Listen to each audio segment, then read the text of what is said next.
வணக்கம் நேயர்களே. இன்றைய நாள் இனிய நாளாக வாழ்த்துக்கள். மகாளய பட்சம் என்றால் என்ன? மகாளய பட்சம் 2024 எப்போது ஆரம்பம்? இதன் சிறப்பு என்ன தெரியுமா? இந்த பதிவுல இத பத்தி பார்க்கலாம். மறக்காம சப்ஸ்கிரைப் பண்ணுங்க, லைக் பண்ணுங்க, ஷேர் பண்ணுங்க. நம் முன்னோர்களின் ஆத்மா சாந்தி அடையவும் நம் வாழ்வில் முன்னேற்றம் அடையவும் முன்னோர் வழிபாடு மிக முக்கியமாக கருதப்படுகிறது. அதிலும் புரட்டாசியில் பிரதமை துவங்கி வரும் மகாளய அமாவாசை வரை மகாளய பட்ச காலம் என்று கூறப்படுகிறது. முன்னோர்களைப் போற்ற முன்னேற்றங்கள் வரும். வாழை போல தன்னை தந்து தியாகியானவர்கள் நமது முன்னோர்கள். அந்த முன்னோர்களை மனதில் நினைத்து வழிபடுவதன் மூலம், பித்ருக்களுக்கு திதி கொடுப்பதன் மூலமும் நாமும் நமது சந்ததியும் அமைதியான வாழ்க்கை வாழ முடியும். அதை சில காரணங்களால் மறந்தோ செய்ய முடியாமற் போனாலோ இப்போது அதை செய்யலாம். மறைந்தவர்களுக்கு மகாளயம் என்பது ஒரு பழமொழி. சிலருக்கு தங்களுடைய முன்னோர்கள் இறந்த திதி தெரியாமல் இருக்கலாம். அவர்களும் மகாளய பட்சத்தில் திதி கொடுக்கலாம். மகாளய பட்சம் எனப்படும் 15 நாட்களும் பித்ருலோகத்தில் இருக்கக்கூடிய நம்முடைய முன்னோர்கள் பூமிக்கு வந்து நம்முடன் தங்கியிருந்து நாம் செய்யும் வழிபாடுகள் உள்ளிட்டவற்றை ஏற்று நமக்கு ஆசி வழங்கும் காலம் என சாஸ்திரங்கள் சொல்கின்றன. யமதர்மன் அனுமதியுடன் பித்ரு லோகத்திலிருந்து சூரிய பகவானின் ஒளிக்கதிர்கள் மூலம் நமது முன்னோர்கள் சூட்சமமாக இங்கு வந்து நாம் செய்யும் எளிய வழிபாட்டை ஏற்று ஆசி கூறும் காலம் இந்த மகாளய பட்சம் என்கிறது கருட புராணம். இந்த 15 நாட்கள் எந்த சுபகாரியமும் கூடியவரை செய்யார். பசு, காகம், நாய் ஆகியவை பசியார உணவிடுவர். மனிதர்கள் ஒவ்வொருவரும் 3 விதமான கடன்களை கண்டிப்பாக பூர்த்தி செய்ய வேண்டும் என சாஸ்திரங்கள் சொல்கின்றன. அதில் ஒன்று பித்ருகடன். அதை நிறைவேற்றுவதற்கு மிகச்சிறந்த காலம் மகாளய பட்சம் காலமாகும். இந்த நாட்களில் முன்னோர்களுக்கு இறைக்கும் தண்ணீர் அவர்களின் தாகத்தை தணிப்பதாகவும், எள் கலந்த அன்னம் அவர்களின் பசியை போக்குவதாகவும் சொல்லப்படுகிறது. இவ்வாறு செய்யாவிட்டால் பித்ருக்கள் வருத்தப்படும்போது அது பித்ரு தோஷமாக சந்ததியரின் ஜாதகத்தில் அமைகிறது. முற்பிறவியில் நாம் செய்த அல்லது நம் முன்னோர் செய்தவை பூர்வ கன்மம் எனவும், நாம் அனுபவித்து மீண்டவை சஞ்சித கன்மம். மூன்றாவதாக பிராப்த கன்மம். இது நம் பிறவிக்கான காரணம். கொண்டமைந்த வினை. இதில் தீவினைகள் வாழ்க்கையில் பெரிய பிரச்சனை உருவாக காரணமாகிறது. அதை போக்கவே நீத்தார் கடன் செய்கிறோம். மகாளய பட்ச காலத்தில் நம்முடன் இருக்கும் முன்னோர்களை நாம் சிரத்தையோடு வழிபாடு செய்து தர்ப்பணம் கொடுப்பதால் பித்ரு தோஷங்களில் இருந்து நிவர்த்தி பெறலாம். இந்த ஆண்டு செப்டம்பர் 18 ஆம் தேதி துவங்கி அக்டோபர் 2ஆம் தேதி மகாளய அமாவாசையுடன் முடிவடைகிறது. பித்ரு கடன் செய்வதனால் அவர்களின் ஆசீர்வாதம் கிடைக்கும். பித்ரு கடன் செய்யாது இருந்தால் பித்ரு தேவதைகள் சபித்து விடுவார்கள் என்பதும் காலம் காலமாக இந்துக்களின் நம்பிக்கை. அமாவாசை அன்று ஒவ்வொரு வீட்டு வாசலிலும் அந்தந்த வீட்டு பித்ருக்கள் வந்து நின்று கொண்டு காத்து இருக்கிறார்கள். அவர்களுக்கு எள் கலந்த தண்ணீரை தர வேண்டும். இதனால் அவர்கள் மனம் மகிழ்ந்து ஆசீர்வதிப்பர். சூரியன் கன்னி ராசியில் பயணம் செய்யும் புரட்டாசி மாதம் யமதர்மராஜன் நமது முன்னோர்களை பூமிக்கு அனுப்புவதாக ஐதீகம். அந்த நேரத்தில் அவர்களை நாம் வணங்கினால் மனமகிழ்ச்சியோடு ஆசீர்வாதம் செய்வார்கள். பௌர்ணமி முடிந்து பிரதமை முதல் புரட்டாசி அமாவாசை வரையிலான 15 நாட்கள் மகாளய பட்சம் எனப்படுகிறது. இந்த நாட்களில் நம் முன்னோர்கள் பூமிக்கு வந்து நாம் கொடுக்கும் தானங்களை ஏற்றுக்கொள்வதாக ஐதீகம். 2024 மகாளய பட்சம் துவங்கும் தேதி. இந்த ஆண்டு மகாளய பட்சம் செப்டம்பர் 18ஆம் தேதி புதன்கிழமை துவங்குகிறது. அக்டோபர் 02 இம் தேதி மகாளய அமாவாசை வருகிறது. செப்டம்பர் 18 முதல் அக்டோபர் 2 வரையிலான 15 நாட்களும் மகாளய பட்சம் காலமாக சொல்லப்படுகிறது. மகாளய பட்ச காலத்தில் காசி, ராமேஸ்வரம் போன்ற புண்ணிய தலங்களுக்கு சென்றும் வீட்டிலும் முன்னோர்களுக்கு தர்ப்பணம் கொடுத்து வழிபடலாம். சிலர் 15 நாட்களுமே தர்ப்பணம் கொடுப்பார்கள். இதுவரை முன்னோர்களை வழிபட தவறியவர்கள், பித்ரு சாபம் மற்றும் தோஷத்தால் வாடுபவர்கள் மகாளய பட்ச காலத்தில் முன்னோர்களை மனதார வழிபட்டு அவர்களின் ஆசியை பெறலாம். நம்முடன் வாழ்ந்து மறைந்த முன்னோர்களை நாம் மறக்கக்கூடாது. அவர்களுக்கு ஒவ்வொரு வருடமும் அமாவாசை, புண்ணியகால தர்ப்பணம், வருஷ சிரார்த்தம், மகாளயபட்சம் ஆகிய 96 நாட்கள் தர்ப்பணம் செய்ய வேண்டும் என சாஸ்திரம் பரிந்துரைக்கிறது. இன்று வேலை மற்றும் தொழில், வாழும் சூழல் ஆகியவற்றை கருத்தில் கொண்டு இந்த 96 நாட்களும் தர்ப்பணம் செய்வது அனைவருக்கும் இயலாத காரியமாகும் என்றாலும் முக்கியமான தர்ப்பணங்களையாவது தவறாமல் செய்வது நல்லது. அந்த வகையில் தக்ஷணாயனத்தில் வரும் ஆடி அமாவாசையும் மகாளய அமாவாசையும் முக்கியமான ஒன்றாகும். அதேபோல உத்தராயணத்தில் தை அமாவாசையும் முக்கியமானது. வருடத்தில் தவறவிடாமல் பித்ரு வழிபாடு, தர்ப்பணம் கொடுக்க வேண்டிய 3 அமாவாசைகளில் மகாளய அமாவாசையும் ஒன்றும்.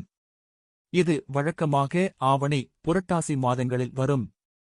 மகாளய பட்சத்தின் 15 நாட்களும் பித்ரு தர்ப்பணம், முன்னோர் வழிபாடு, தான தர்மங்கள் வழங்குவது ஆகியவற்றிற்கு உரிய காலங்களாகும். மகாளய பட்சம் என்பது மகாபாரதத்துடன் தொடர்புடையதாகும். மகாளய பட்சம் மற்றும் அதன் சிறப்புகளை இது உருவான கதையே நமக்கு சொல்லும். மகாளய பட்சம் தோன்றிய கதை. மகாபாரதத்தில் கர்ணன் இறந்த பிறகு அவன் நேரடியாக நரகத்திற்கு அழைத்துச் செல்லப்பட்டான். இருந்தாலும் அவன் செய்த புண்ணிய பலன்களுக்காக அவனுக்கு சாப்பிடுவதற்கு தங்கம், நகைகள் போன்றவை உணவாக வழங்கப்பட்டது. உணவாக தங்கத்தை எப்படி சாப்பிட முடியும் என குழம்பிய கர்ணன் இது பற்றி யம தர்மராஜாவிடம் சென்று கேட்டான். கர்ணனுக்கு விளக்கிய யம தர்மராஜா, நீ வாழும் காலத்தில் பெரிய கோடை வள்ளலாக, கேட்டவர்களுக்கு இல்லை என்று சொல்லாமல் வாரிய வழங்கியவனாக இருந்திருக்கலாம். ஆனால் கடைசி வரை உன்னுடைய முன்னோர்கள் யார் என்று தெரியாததால் நீ வாழ்நாளில் ஒருமுறை கூட உன்னுடைய முன்னோர்களுக்கு பிண்ட தர்ப்பணம் அளித்து அவர்களை திருப்திப்படுத்தவில்லை. அதனால்தான் நீ பெரும் புண்ணியம் செய்திருந்தாலும் உனக்கு சொர்க்கத்தில் இடம் அளிக்கப்படவில்லை என்றார். கர்ணனுக்கே இந்த நிலையா? அதோடு கர்ணனுக்கு 15 நாட்கள் அவகாசம் அளித்து பூமிக்கு செல்ல அனுமதி வழங்கினார். பூமிக்கு வந்த கர்ணன் தன்னுடைய முன்னோர்கள் யார் என்பதை அறிந்து கொண்டான். அவர்களுக்கு தர்ப்பணம் அளித்து சிரார்த்த காரியங்களை நிறைவாக செய்த பிறகே கர்ணனுக்கு சொர்க்கத்தில் இடம் கிடைத்ததாக சொல்லப்படுகிறது. கர்ணன் பூமியில் வந்து தங்கியிருந்து முன்னோர் தர்ப்பணம் செய்த காலத்தையே மகாளய பட்சம் என்கிறோம். அதாவது ஒருவன் வாழும் காலத்தில் எப்படிப்பட்ட தர்மவானாக இருந்தாலும் ஒரு முறையாவது முன்னோர்களுக்கு தர்ப்பணம் அளித்து அவர்களை திருப்திப்படுத்தினால் மட்டுமே அவனுக்கு பித்ருலோகத்தில் சுகமான வாழ்க்கை கிடைக்கும் என்பதே இதன் பொருளாகும். ஒருமுறை சத்தியலோகத்தில் உள்ள பிரம்மனை சில தேவர்கள் சென்று தரிசித்தனர். அப்போது அவர்களிடம், நீங்கள் என்னை பூஜை செய்யுங்கள் என்றார். ஆனால் அந்த வார்த்தையை சரியாக புரிந்து கொள்ளாத தேவர்கள் தங்களை தாங்களே பூஜித்துக் கொண்டனர். இதைக் கண்ட பிரம்மா, மூடர்களே, நீங்கள் அறிவற்றவர்களாக போவீர்கள் என்று சபித்தார். தங்கள் தவறை உணர்ந்து வருந்திய தேவர்கள் சாப விமோசனம் கேட்டனர். அதற்கு பிரம்மதேவன், நீங்கள் என் மகன்களிடம் சென்று சாப விமோசனம் பெற்றுக் கொள்ளுங்கள் என்றார். தேவர்கள் பிரம்புத்திரர்களிடம் சென்று வணங்க அவர்கள் தேவர்களை பார்த்து புத்திரர்களே என அழைத்தனர். பின், உங்கள் சாபம் விலகிவிட்டது, உங்கள் விருப்பம் போல் நீங்கள் சந்தோஷமாக செல்லுங்கள் என்றனர். இதனைப் பார்த்து பிரம்மதேவன், என் மகன்கள் உங்களை புத்திரர்களே என்று அழைத்தனர். நீங்கள் அவர்களை வணங்கி சாப விமோசனம் பெற்றீர்கள். இன்று முதல் என் புத்திரர்கள் பிதிருக்கள், பிதிரு தேவதைகள் என்று அழைக்கப்படுவார்கள். யார் இவர்களை பூஜிக்கின்றனரோ அவர்களுக்கு பித்ரு தோஷம் விலகும் என்றார். கவ்யவாகன், அனலன், சோமன், யாமன், அரியமான், அக்னிஷ்வார்தன், பர்ஹிஷதன் ஆகிய 7 பேரும் பித்ரு தேவர்களாக இருக்கிறார்கள். பித்ரு தோஷம், பித்ரு சாபம் என்பது ஒருவருக்கு அவருடைய முன்னோர்களால் வருவதாக சிலர் சொல்வார்கள். ஒரு மகன் தன்னுடைய தாய் தந்தையை உயிருடன் இருக்கும் பொழுது கவனிக்காவிட்டால் கூட பசியால் வாடிய போதும் துன்பத்தை அனுபவித்த போதும் அந்த தாயும் தந்தையும் தன்னுடைய பிள்ளையை சபிக்க மாட்டார்கள். அப்படி இருக்கையில் இறந்த பிறகு சாபம் இடுவார்களா என்ன? பித்ரு தோஷம், சாபம் என்பது நம் தாய், தந்தை, தாத்தா, பாட்டியால் வருவது அல்ல. அவர்களை சரியாக பராமரிக்காவிட்டால் பித்ரு தேவதைகள் நமக்கு கொடுக்கக்கூடிய சாபம்தான் பித்ரு சாபம் ஆகும். உயிருடன் இருக்கும் பொழுது தாய், தந்தையை பராமரிக்காத மகன், அவர்கள் இறந்த பிறகு வெகு சிறப்பாக சிரார்த்தம் செய்தாலும் அது காக்கை தின்னும் மலத்திற்கே சமம். இதை நன்கு மனதில் பதிய வைத்துக் கொள்ள வேண்டும். அதே நேரத்தில் மகனால் கைவிடப்பட்ட தாய் தந்தையரை மகள் பராமரிக்கும் பட்சத்தில் அவர்கள் இறந்த பிறகு சிரார்த்தம் செய்த புண்ணியம் மகளையே சென்று சேரும். ஒருவரின் தாய் தந்தையர் அல்லது தாத்தா பாட்டி இறந்த பிறகு அவர்கள் நிச்சயம் வேறு ஜென்மம் எடுக்க வாய்ப்பு உண்டு என்பது இந்து மதத்தின் நம்பிக்கை. அப்படி இருக்கையில் மீண்டும் பிறந்தவர்களுக்கு தர்ப்பணம் கொடுப்பது சரியாகுமா என்பது பலரின் கேள்வியாக இருக்கிறது. மேலும் அப்படி நாம் அவர்களுக்கு கொடுக்கும் தர்ப்பணம் அவர்களுக்கு போய் சேருமா? அதன் மூலம் நமக்கு புண்ணியம் கிடைக்குமா என்ற கேள்விகளும் எழுகின்றன.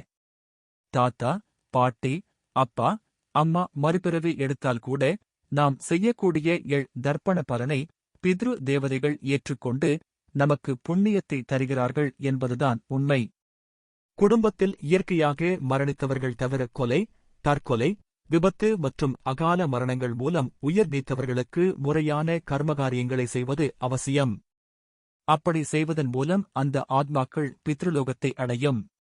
அவ்வாறு செய்யாமல் விடுவதன் மூலம் பலவித தோஷங்கள் ஏற்படுகின்றன. அவை ஜாதக கட்டங்களில் அமர்கின்றன. இதனால் நமக்கு மட்டுமல்லாது நமது சந்ததியினருக்கும் திருமண தடை, குழந்தையின்மை ஏற்படும். வேலையில்லாத நிலையும், எதற்கெடுத்தாலும் பிரச்சினை, தீராத நோய்கள், கடன் பிரச்சினை என வாட்டி வதைக்கும். இதனால் கோபம், மன உளைச்சல், நிம்மதியற்ற வாழ்க்கையால் சிலருக்கு தற்கொலை சிந்தனை ஏற்படும். நமது முன்னோர்களில் ஒருவர் இறந்த திதி, பட்சம், தமிழ் மாதம் அறிந்து ஒவ்வொரு தமிழ் வருடமும் அதே திதியன்று அக்னிக்கும் பிராமணர்களுக்கும் ஒரே நேரத்தில் போஜனமளித்து பின் பிண்ட ரூபத்தில் இருக்கும் பித்ருக்கு கலந்த நீர் அளித்து தர்ப்பணம் செய்வதே சிரார்த்தமாகும். இதனால் குடும்பத்தில் சகல தோஷங்களும் நிவர்த்தியாகின்றன. சூரியனை ஆத்மகாரகன் எனவும் குருவை ஜீவகாரகன் எனவும் ஜோதிடம் போற்றுகிறது. ஆனால் இந்த உடலுக்கு சனீஸ்வரன் எனும் சனி பகவானையே காரகனாக கூறுகிறது. எனவே சனீஸ்வர பகவானின் தானியமான எள்ளை பித்ரு சிரார்த்த கர்மங்களுக்கும் வாகனமான காகத்தை பித்ரு ரூபமாகவும் பார்க்கிறது நமது வேதங்கள். எள்ளை மகாவிஷ்ணுவின் வியர்வையிலிருந்து தோன்றியதாக இதிகாசங்கள் கூறுகின்றன. எனவே அதனை பித்ருக்களுக்கான கர்மங்களுக்கு பயன்படுத்த பரிந்துரைக்கிறது நமது வேதம். மகாளய பட்சத்தில் என்ன செய்யலாம், என்ன செய்யக்கூடாது என்று பார்க்கலாம். மகாளய பட்சத்தில் பித்ரு லோகத்தில் இருந்து நம்மை தேடி வரும் முன்னோர்களுக்கு நாம் தர்ப்பணம் கொடுத்து அவர்களின் பசியை போக்குவதோடு பசியோடு இருக்கும் ஏழை மக்களுக்கு உணவு கொடுப்பதனால் நம்முடைய பல தலைமுறைக்கும் பசியின்றி உணவு கிடைக்கும் என்று புராணங்கள் கூறுகின்றன. ஏழைகள், இல்லாதோர், இயலாதோருக்கு அன்னதானம், வஸ்திரதானம் செய்வது நாம் செய்த பாவங்கள், கர்மவினைகள், தீவினைகள் அனைத்தையும் போக்கி வாழ்வில் புண்ணியத்தை சேர்க்கும் என்பது நம்பிக்கை. சிலர் தண்ணீர் கூட தானமாக தரலாம். ரொம்ப முக்கியமானது அன்னதானம்தான். நம் முன்னோர்களை மகிழ்விக்கும். மகாளய பட்சம் தொடங்கியுள்ள நிலையில் எந்த திதியில் தர்ப்பணம் அளித்தால் என்ன பலன் கிடைக்கும் என்று பார்க்கலாம். என்னென்ன பலன்கள்? பிரதமை, பணம் சேரும். துவிதியை, ஒழுக்கமான குழந்தைகள் பிறக்கும். திரிதியை, நினைத்தது நிறைவேறும். சதுர்த்தி, பகைவர்களிடமிருந்து தப்பித்தல். பஞ்சமி, சொத்து சேரும். சஷ்டி, புகழ் வந்து சேரும். சப்தமி, பதவி பெறலாம். அஷ்டமி, சமயோசித புத்தி பெறலாம். நவமி, பெண் குழந்தைகள் பிறக்கும், திருமண தடை நீங்கும். தசமி, நீண்ட நாள் ஆசை நிறைவேறும். ஏகாதசி, கல்வி, கலை வளர்ச்சி, விளையாட்டில் திறன் சிறக்கும். துவாதசி, நகைகள், ஆடைகள் சேரும்.